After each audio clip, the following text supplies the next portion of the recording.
Hello, everybody. It is I, your friendly neighborhood INFP, and today we're going to be talking about the Manic Pixie Dream Girl. Just kidding. We're actually going to be talking about the ENFP, which is not always the Manic Pixie Dream Girl that a lot of people may think that they are, shall we say. But an ENFP could go off and talk about those stereotypes by themselves off on an ENFP channel, as is proper. Or maybe they can do it in an interview when I start a podcast, which is happening. But let's get into the ENFP, shall we? ENFPs are, to me, an INFP, people who I have nearly instant chemistry with. Everything I think of, they do. Everything I think of, they say. They are like the extroverted version of who I am. It is both strange, yet very nice to see. And like, there's that instant, like, there's that feeling that they get you. Now, this may not work for other types, but it definitely works for me as an INFP. ENFPs are also the types who genuinely enjoy brainstorming ideas. Probably, maybe on the same level an ENTP would. I'm not entirely sure. Like, both of those can look similar, but be very different. ENFPs, of course, are more interested in people than an ENTP would be. I'm not saying that ENTPs aren't interested in people, it's just that ENFPs are interested in people in a different way. What a lot of people don't get about ENFPs, however, is that they can be one of the more introverted types out there. Yes, I know, they're an extrovert. How can an extrovert be introverted? This is in the sense that because of their second function, phi, and same with a ENTP with their tie. This would allow them to want to kind of like speculate and be in their mind. They're not always go, go, go, go, go, go, go. Especially if they don't have anything to go towards or be interested about. They do like sitting back in their rooms alone, speculating, and in this they can often be mistyped as INFPs due to this nature of them needing perhaps more alone time than other extroverts out there, although it is also debated which one is more of an introvert, an ENFP or an ENTP. I know it sounds ludicrous considering that they're both extroverts, but I digress. Another thing with an ENFP that comes along with their brainstorming is that they also enjoy bringing life into scenarios. They enjoy seeing the possibilities of all that is and going towards it. Sometimes they'll get lost in those possibilities and may not fully go through with it. Sometimes they will go through with it. It really just depends on how far it takes them before they're like, oh, wait a second, this other thing over here seems interesting. Now, because of this, because of their first function knee, an ENFP can and is often misdiagnosed as a person with ADD or ADHD. They are, I believe, one of the most common types to be misdiagnosed with this. Although I could be wrong, you can correct me down below.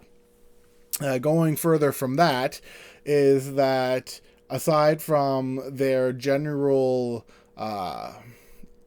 love, I guess you could say, for ideas, for brainstorming, for perhaps being cheerful, although not every ENFP is cheerful, it's just a lot of them, because of their ideas and all of that, they can be. Aside from all that, they are, of course, people who do have their own set of morals and values because they have phi as well. The thing is that they're not so much focused on phi as they are on knee due to it being their ox. Their phi usually helps them make sure that they don't break certain moral codes or certain values that they personally have or that they know somebody else has. But other than that, It doesn't really help them when it comes to, say, going through with something with a high feeling passion that, say, an INFP or ISFP will have. Will they have passion towards something? Yes, but it won't keep them going as long because of their dominant need. They may switch to another thing at the drop of a hat, although this, of course, doesn't always happen. And thanks to Psi and T, they can be more focused on a project than an INFP, INTP, or anyone of that similar nature. An ENFP can, and often does, I feel, get projects done a lot more than an INFP will, and I think that's because they have TERT-T. So tertiary extroverted thinking, which is their third function for those of you who do not know. And I'm guessing it's because of this that allows an ENFP to go and do something, whereas their psi is, they might not exactly be super detail orientated or like super memory based or super routine based, because they will crave things that are new. They enjoy new things. They enjoy thinking about new things. They don't necessarily need to touch a new thing like a C user will, but I'll talk that with an ESFP and ESTP in a later video. For an ENTP and an ENFP, both of them, because this is true for me, they enjoy the concept more than the actual thing in front of them. So for an ENFP, while they may enjoy the thing that they've been talking about and it's given to them and they finally have it in their hands, they may lose interest in it quite quickly and go on to something else because, oh, look, hey, there's another abstract concept, and what's that over there? Squirrel! So that is essentially the ENFP. They are very fun people to be around. They enjoy bringing life. The other thing is that they're very good at motivating you or getting you to go and do something, especially new things. Like if you're stuck in an area, if you're stuck at home, if you're stuck in something you can't figure out, an ENFP is very good at coming and dragging you out of that because you're caught up in their energy, in their thought process, in their, I guess, newness, as that's probably the best way I can put it. I personally love being around ENFPs. They are so much fun. I don't get to meet as much as I'd like to, but if you ever want to go on an adventure in the drop of a hat on a road trip somewhere where you get lost and just don't know when you'll return, that'll be an ENFP for you.